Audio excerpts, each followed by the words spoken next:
How do you sell your house to a reputable investor? Well, that is what I'm talking about today. And I'm not talking about calling the little yellow signs off the freeway. So stay tuned.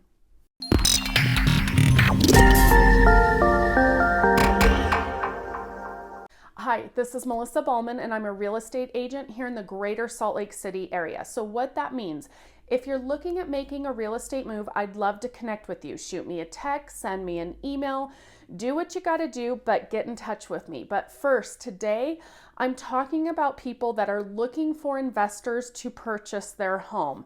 And it could be for various reasons. Maybe you're representing somebody in an estate sale and you don't even live there. Maybe you just want to maximize your dollars in your home and take that equity out and not have to do any of the repairs that your home might need or updating.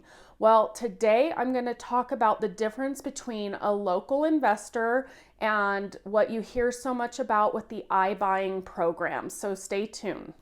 So no doubt it is a hot seller's market, and it has been for a long time. So people are really not having a hard time finding different buyers, investors, iBuyers, whatever it is, to purchase their home because they see so much potential in the market. But the market's not always going to be a seller's market, especially with the world events happening right now. Who knows what kind of toll that's going to take, not just on the world, but on the housing market everywhere that you look in the United States. So today I'm going to talk about the difference between a local investor and an iBuyer and things to watch out for with both. So first, you have the good old investors out there, and there's two types of investors that are here locally. You have the kind of investors that are just looking for a property to buy relatively cheap, fix it and flip it. And then you also have investors that are willing to buy the property. Again, they're going to want a discount. They're going to want a good deal. And they're going to fix the property and hold on to it in their portfolio and use it as a rental property. So that's going to be one of my biggest takeaways with an investor or even an iBuyer. They're in the business of making money. They're going to want a deal. Now, the thing to keep in mind with a local investor, you can find local investors everywhere. I work with a few of them. So if you're looking for one, let me know. I'm happy to help you with that. Honestly, I know I have people that want to partner with me and do investment type property. So even me as a small individual would still be interested in buying investment property. So it's very easy to find an investor right now in this market. Now, the thing that can be beneficial for you with an investor is they may allow you to stay in the house a little bit longer than what would be a normal conventional type situation where a lender would only allow a lease back, is what they call it, or for the non-owner occupied person to live in the home for up to 60 days after closing.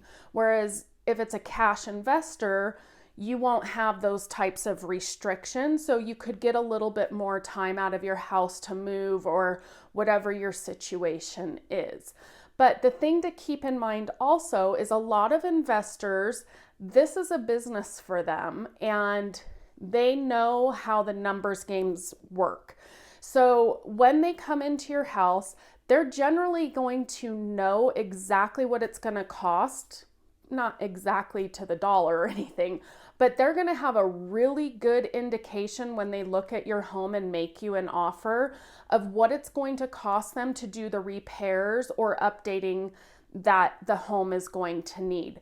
So when they make that offer, it's going to be a pretty accurate offer, and oftentimes it's not going to be contingent on an inspection because they know what they're going to do, and it may be a complete gut, it may be a partial, who knows. So it's a really good option for people who are looking to get out of their house fast. But just be aware, like I said, this is a business for investors. So they may still want to do some type of a loan. Don't be afraid of that. It doesn't mean that they're not worthy to perform or anything like that. It just means they're savvy with their finances and they may not want to use up all of their cash reserves when they can easily get a loan. And I'll tell you, I have loan officers that are closing transactions right now in 2.5 weeks on a normal first-time home buyer. So it can still be quick if they do get a loan. I hope you're enjoying my video so far today. If you haven't already, make sure you subscribe to my YouTube channel and click the bell. That way you're alerted each week when I drop a new video. Okay, so let's get into iBuying programs. You hear about it a lot. You may have actually heard just a couple months ago, Zillow was a huge iBuying program where they were offering cash to buy your home. Well, Zillow is a giant and they got out of the business because they figured out that it was costing them more money than what they can sell a house for. But there are still some other iBuying programs. And I just want you to be aware of that, because the thing with iBuying programs is a lot of the websites say they charge you a 5% fee. Well, when all is said and done, it ends up being anywhere on average between 7% and 10% fees that they're charging you. Now, the thing to keep in mind too is, let's just use even numbers here. Let's say they come out and say, I'll buy your house for $500,000. You think that's great, okay? Maybe the agent told you that you could only get $480 for the house or $475 to keep it even. So you're thinking you're going to make another $25,000 on top of what you thought you could sell traditionally. And maybe the fees are a wash, not a big deal, because they're telling you 5% up front. Well, the thing to keep in mind is they're still going to come out and do an inspection with an iBuying program. Once they do that inspection, they're going to talk you down and say, with the repairs that we need to do, we're only going to pay you $475,000 for your house now. Well, then you add on the traditional fees that they're going to charge you that typically run 7 to 10%.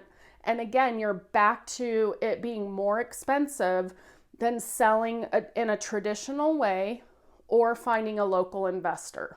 Now, here's the real bummer part about the iBuying programs is, for lack of a better term, most of the time, not always, but a large portion of the time, they're just going to throw some lipstick on a pig on your house. So they're going to talk you down a good amount of money, and they're literally going to go in there and probably paint, and that's about it. They're not doing any major costly refurbishing or anything that you would see with a typical investor.